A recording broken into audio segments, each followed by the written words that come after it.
Bacaan Alkitab Keluaran pasal ke-1. Inilah nama para anak Israel yang datang ke Mesir bersama-sama dengan Yakub. Mereka datang dengan keluarganya masing-masing. Ruben, Simeon, Lewi dan Yehuda, Isahar, Zebulon dan Benyamin, dan serta Naftali, Gad, dan Aser. Seluruh keturunan yang diperoleh Yakub berjumlah 70 jiwa. Tetapi Yusuf telah ada di Mesir. Kemudian matilah Yusuf, serta semua saudara-saudaranya, dan semua orang yang seangkatan dengan dia. Orang-orang Israel beranak cucu, dan tak terbilang jumlahnya. Mereka bertambah banyak, dan dengan dahsyat berlipat ganda, sehingga negeri itu dipenuhi mereka. Kemudian bangkitlah seorang raja baru, memerintah tanah Mesir, yang tidak mengenal Yusuf. Berkatalah raja itu kepada rakyatnya, "Bangsa Israel itu sangat banyak dan lebih besar jumlahnya daripada kita. Marilah kita bertindak dengan bijaksana terhadap mereka, supaya mereka jangan bertambah banyak lagi. Dan, jika terjadi peperangan, jangan bersekutu nanti dengan musuh kita dan memerangi kita, lalu pergi dari negeri ini." Sebab itu pengawas-pengawas Rodi ditempatkan atas mereka untuk menindas mereka dengan kerja paksa. Mereka harus mendirikan bagi Firaun kota-kota perbekalan, yakni Pitom dan Raamses. Tetapi makin ditindas, makin bertambah banyak dan berkembang mereka, sehingga orang merasa takut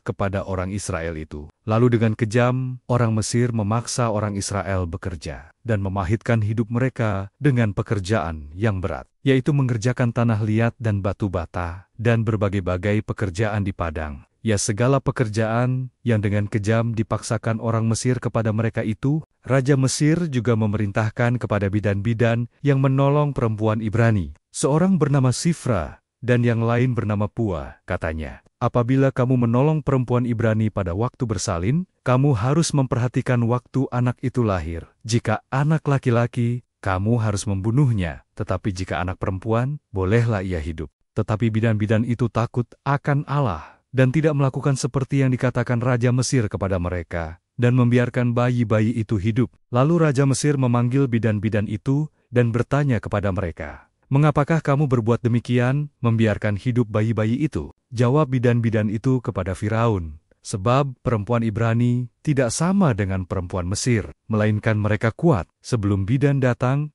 mereka telah bersalin." Maka Allah berbuat baik kepada bidan-bidan itu. Bertambah banyaklah bangsa itu, dan sangat berlipat ganda. Dan karena bidan-bidan itu takut akan Allah, maka ia membuat mereka berumah tangga. Lalu Firaun memberi perintah kepada seluruh rakyatnya, "Lemparkanlah segala anak laki-laki yang lahir bagi orang Ibrani ke dalam sungai Nil. Tetapi segala anak perempuan, biarkanlah hidup."